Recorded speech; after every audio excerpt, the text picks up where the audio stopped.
एक सवाल मेरे से बहुत ज़्यादा पूछा जाता है कि ये लैंडलॉक क्या होता है? हम यूएस से आए हैं, हमने कोई और वीज़ा अगर अप्लाई करना है लेट्स से जो कि लीगल है, आप चेंज ऑफ स्टेटस कर सकते हैं, तो हम लैंडलॉक क्यों हो जाएँगे? ऐसा क्यों है कि हम यूएस एग्ज़िट नहीं कर सकते और कितनी देर तक एग्ज़िट नहीं कर सकते?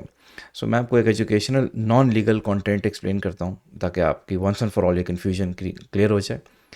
सो जब आप यूएस के अंदर पहली दफ़ा एंटर होते हैं, तो ज़ाहिर है आप जब बॉर्डर पे आते हैं तो आपके पास एक फ़िज़िकल पासपोर्ट के ऊपर एक स्टिकर लगा होता है जो कि वीज़ा होता है।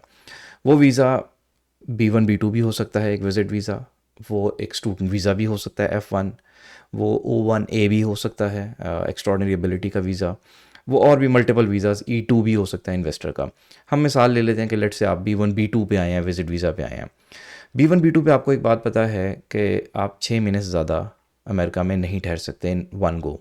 आप महीना, 2 महीना, 3 महीना ठहरेंगे, वापस जाएँगे, फिर अगेन आपको कोई और काम है तो आप दोबारा अमेरिका आ सकते हैं, एंटर हो सकते हैं क्योंकि आपके पास स्टिकर लगा हुआ है।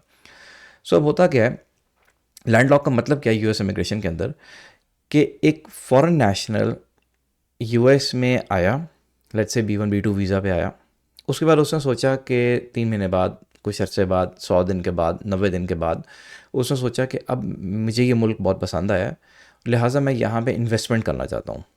तो वो अपना वीज़ा का स्टेटस चेंज कर लेता है। या तो वो E2 वीज़ा में चला जाता है इन्वेस्टर में, या वो O1A में चला जाता है, प्रोवाइडेड दैट कि उसके पास प्रोफाइल है।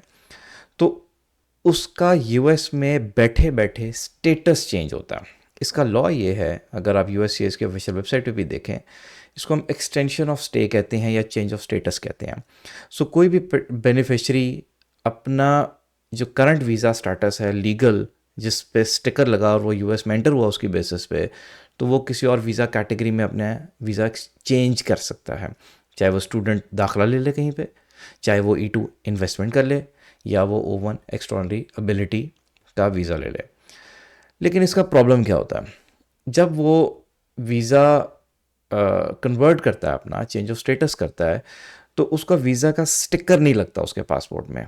उसका स्टिकर होता है B1 B2 का, ओरिजिनली जिस पे वो यूएस में एंटर हुआ।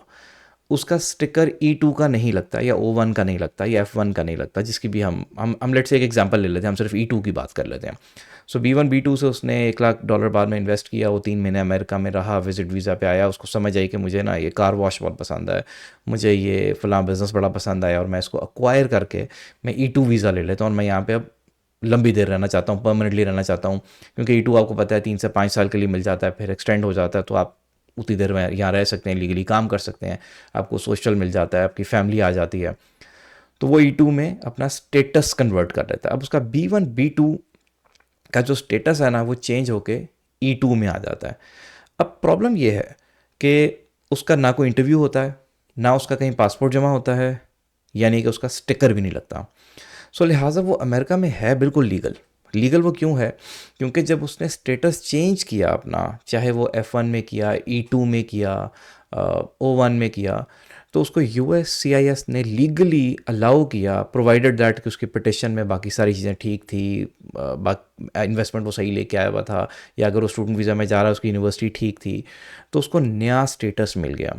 अब वो he is no longer on a B1 B2, now he is probably on an E2 visa, but उसके पासपोर्ट पे स्टिकर नहीं है। इसका मतलब ये है कि अब वो इस मुल्क से बाहर निकलेगा तो वापस आने के लिए उसको स्टिकर लगवाना पड़ेगा उस नए स्टेटस का जो कि उसने यूएस के अंदर चेंज किया है। जैसे लेट से अगर उसने E2 का स्टेटस लिया है और अब वो साल रहा है, 1.5 साल रहा है, उसने यहाँ पे गाड़ी ले ली है, घर बना लिया है, बिज़नेस चला रहा है, और अब वो डिसाइड करता है कि मैं पाकिस्तान वापस जाता हूँ, मैं दोबारा आ जाऊँगा वापस, कोई शादी अटेंड करनी है, कोई काम है, वो पाकिस्तान जाता है, तो उसको अमेरिका वापस आने की इजाज़त नहीं होगी क्योंकि उसके पास स्टिकर नहीं है, क्योंकि B1 B2 अब उसका वैलिड नहीं रहा। वैलिड टेक्निकली तो है, बट वो उस पर दोबारा उसको री एंट्री शायद नहीं मिलेगी, क्योंकि यूएस को ऑलरेडी पता है कि अब यहाँ पे ये वर्क ऑथराइजेशन ले चुका हुआ है, काम कर रहा है, E2 पे है या पढ़ रहा है अगर F1 पे है, तो उसको एंट्री नहीं देंगे। तो लिहाजा कोई रिस्क नहीं लेता दोबारा B1 B2 पे जाने को। तो उसमें करना क्या पड़ता है कि आपको पहले इस्लामाबाद एम्बेसी जाना पड़ता है।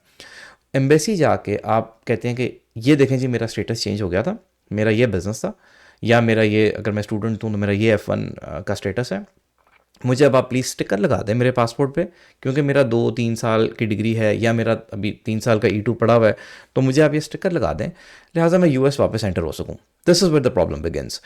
यूएस एम्बेसी स्टिकर लगाती ही नहीं है इस्लामाबाद के अंदर, क्योंकि उनके मल्टीपल रीजंस हो सकते हैं। वो कहते हैं आपने स्टेटस क्यों चेंज किया, या वो कह सकते हैं कि नहीं हमें फर्दर एवेल्यूएशन करनी है आप पे, हमें आपको एडमिन प्रोसेस में डालना है, हमने मजीद स्क्रूटनी करनी है, तो वहाँ पे आप स्टक हो जाते हैं।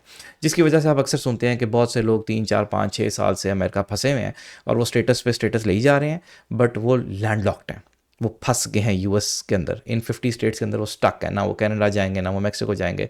Basically they would not be able to exit the country, because अगर वो एग्जिट करेंगे तो उनको वापस आने की इजाज़त नहीं होगी। सो लिहाजा मेजॉरिटी लोग यही कर रहे हैं कि वो आते हैं B1 B2 पे, उनका इरादा बन जाता है इस मुल्क में रहने का, उनको सिचुएशन समझ आ जाती है, उनको इन्वेस्टमेंट होती है, या वो O1 के काबिल होते हैं, या वो पढ़ना चाहते हैं, तो वो बग़ैर पासपोर्ट जमा कराए, बग़ैर इंटरव्यू दिए, वो बड़ी कंफर्टेबली अपने वीज़ा को कन्वर्ट करा लेते हैं। दूसरा, इसमें USCIS का बड़ा क्लियर रूल होता है कि आप जब B1 B2 पे आते हैं तो 90 डेज़ तक आपकी इंटेंशन क्लियर होनी चाहिए कि आप विज़िट के लिए आए हैं। 90 डेज़ के बाद अगर आपकी इंटेंशन चेंज होती है, आप कोई और वीज़ा फ़ाइल करते हैं, तो इसको USCIS मैल इंटेंशन नहीं कंसिडर करेगा। कई लोग ये भी बेवकूफ़ी करते हैं कि वो आते हैं 10 दिन बाद, सारी प्लानिंग करके आए होते हैं, आते ही 10वें 12वें दिन फ़ौरन वीज़ा फ़ाइल कर देते हैं। सो वो मैल इंटेंशन कंसिडर होती है कि ये बंदा तो आया ही इस इरादे से था, B1 B2 इसने सिर्फ एंट्री के लिए यूज़ किया, इसने बॉर्डर पे झूठ बोला हमारे साथ, और अब इसने अपना वीज़ा कन्वर्ट कर लिया। जब आप वीज़ा कन्वर्ट करते हैं, अगेन जैसा मैंने आपको पहले बताया, आपको स्टेटस मिल जाता है जिसको हम कहते हैं I-94। सो I-94 पे आपको, लेट्स से अगर फिर मैं मिसाल एक स्टूडेंट वीज़ा की ले लेता हूँ, B1 B2 पे आया, आपने स्टूडेंट वीज़ा अप्लाई किया, 2 साल की मास्टर्स की डिग्री थी, तो आपको 2026 से 2028 तक मास्टर्स की डिग्री का F1 का स्टेटस मिल गया I-94 पे, बट आपको वीज़ा स्टैंप नहीं लगेगा। तो लिहाजा आप इस मुल्क के अंदर ही रहेंगे, आप एग्ज़िट नहीं करेंगे, क्योंकि आपके लिए प्रॉब्लम्स क्रिएट होंगे। दूसरी एक चीज़ होती है adjustment of status. Adjustment of status होता है from non immigrant to immigrant version. इसमें मेजॉरिटी लोग ये करते हैं कि लेट से आपका EB-1A का I-140 अप्रूव हुआ है, B1 B2 आपका लगा हुआ है, वो US ट्रैवल कर जाते हैं, और 90 डेज़ के बाद वो US उनको अलाउ करता है लीगली कि वो अपना स्टेटस US के अंदर ही चेंज कर सकें। अब इसका फ़ायदा और नुकसान सुनने क्या होता है। फ़ायदा ये है कि आपका थोड़ा सा ग्रीन कार्ड जल्दी आ जाएगा, आप US के अंदर ही होंगे, आपकी लाइफ यहाँ पे स्टार्ट हो जाएगी, 485 आप फाइल कर देंगे, और कुछ अर्से बाद 6 महीने बाद आपको ग्रीन कार्ड आपका मिल जाएगा। एज़ अपोज टू अगर आप पाकिस्तान में बैठे हुए हैं, तो आप क्या करेंगे, आप काउंसलर प्रोसेसिंग करेंगे, उसमें 3-4 महीने तक काउंसलर प्रोसेसिंग का एक अपना एडमिन डिले होता है, वो टाइम अपना लगाते हैं, मेडिकल होता है, पुलिस सर्टिफिकेट, और वो सारा जो उनकी लवाजमात हैं वो पूरे आप करते हैं। उसके बाद आपको 3-4 महीने बाद अपॉइंटमेंट मिलती है एम्बेसी की, वो ख़ुद आपको देते हैं।